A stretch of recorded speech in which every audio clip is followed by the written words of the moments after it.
Romawi itu terkenal dengan itunya ya, Hercules. Ada Zeus. Zeus itu kalau nama dewa itu ya dewa Zeus. Kayaknya kalau Romawi itu terkenal dengan hasil karya seni. Dia punya banyak filsuf. Iya, jadi kayak udah dapat pengantar ilmu politik? Udah kan. Pasti ingat ada yang namanya Trias Politika.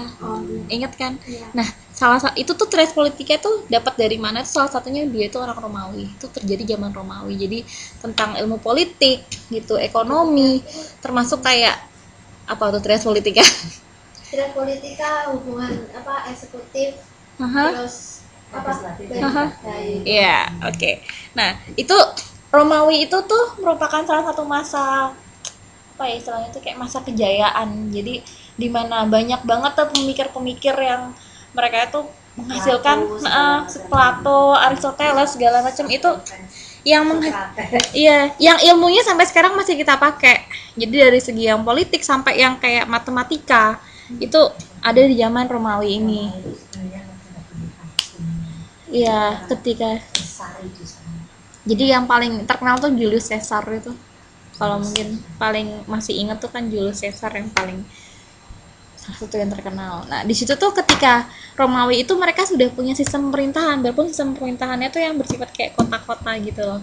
Ada Sparta, ada apa. Nah, tata kotanya udah terbentuk gitu yang bukan cuma sekedar kumpulan masyarakat tapi nggak ada batas wilayah, nggak ada yang kayak pemimpinnya atau apa. Nah, ketika Romawi ini sudah mulai terbentuk dan ketika itu otomatis udah muncul adanya opini publik. Opini publik ini otomatis muncul karena adanya hubungan masyarakat. Gitu. Nah, masa itu berubah lagi, lanjut ke masa Renaissance.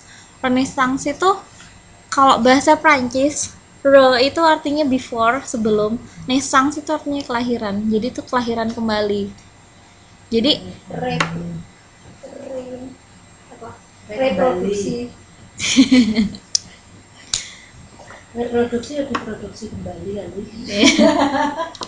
Re-nya itu emang artinya kayak kembali, berulang gitu. Nah, di masa Renaissance ini muncul ide tentang demokrasi, ide tentang pengakuan hak-hak individu. Nah, di sini mulai praktek humas itu dia bisa berkembang kan, karena masyarakat tuh juga semakin pintar gitu kan, terus humasnya juga mulai diberikan kebebasan gitu, mereka punya ruang-ruang tersendiri untuk bergerak.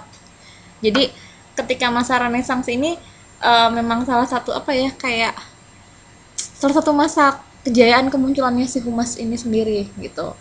Nah, terus yang terakhir itu muncul namanya gilda.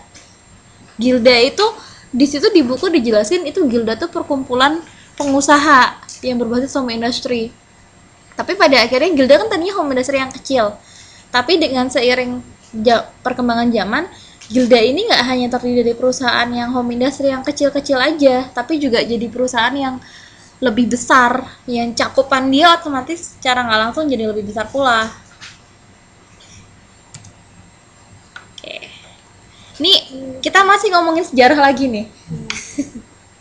Kita balik ke masa lampau. Nah, dari setelah tadi kita mulai ngomongin perubahan-perubahan tadi, terus ada masa revolusi industri. Kalau masih ingat revolusi industri terjadi di mana? Prancis. Inggris. Apa sih sebenarnya revolusi industri itu? Revolusi perubahan dari pertama kali revolusi itu apa ya? Ya, dulu itu pemegang itu kan cuma yang punya modal itu gitu. Maksudnya revolusi pemilikan lah itu yang punya ini, yang pemilik tanah yang berkuasa. Kalau berkuasa itu dari pemilik feodal ya. Iya, terus setelah industri itu? Setelah revolusi industri kan yang berkuasa yang punya apa? Yang berkuasa cuma pemilik modal, bukan pemilik apa sih lupa politiknya. Jadi gini, revolusi industri itu kok balik muka semua. Paling gampang tuh diingatnya gini Mbak, yang tadinya itu tenaga itu kan pakai tenaga manusia. Iya, Oh banyak. iya betul. Terus Kemunculan diganti. tenaga mesin. Nah, kebetulan karena kan Yang udah dulu penggunaannya dari sumber karya, Sumber tenaga karya. ya, gitu. Jadi terus pakai mesin. mesin. Jadi mulai digantikan yang 10 tenaga 10 orang tuh bisa digantikan sama satu mesin. Ya kan? Nah, ini salah satu, kalau kita ingat revolusi industri kita pasti identiknya dengan si James Watt ini yang dia menemukan mesin uap tahun 1769. Nah, ketika penemuan ini ada, terus kan banyak penemuan-penemuan lainnya tuh, yang dari lampu lah, oleh Thomas Alva Edison atau segala macam, atau mesin cetak gitu kan. Jadi otomatis si Gilda tadi ini, yang kumpulan perusahaan ini, mereka ngeganti tenaga orang ini untuk mesin, karena kan logikanya dia harus bayar 10 orang secara konstan dengan jumlah yang sama ke depan, sedangkan dibandingkan dengan dia harus beli satu mesin, misalnya mesinnya harganya 2 juta, kalau misalnya dia bayar 10 orang dia habis 2,8, tapi kan pengeluaran dia konstan kan 2,8, sedangkan mesin ini 2 tahun dengan masa pakai 2 juta dengan masa pakai misalnya 2 tahun, lebih murah juga kan.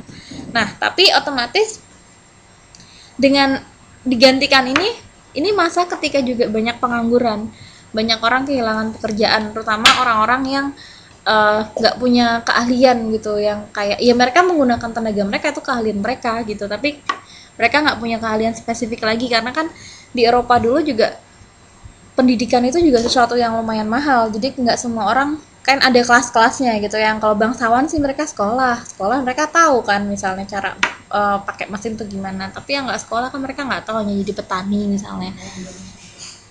Iya. Iya, Izin ke nggak boleh. Boleh dong.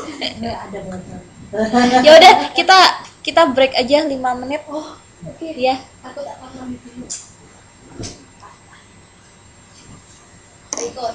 Enggak mau Julian gimana itunya kalau mau itu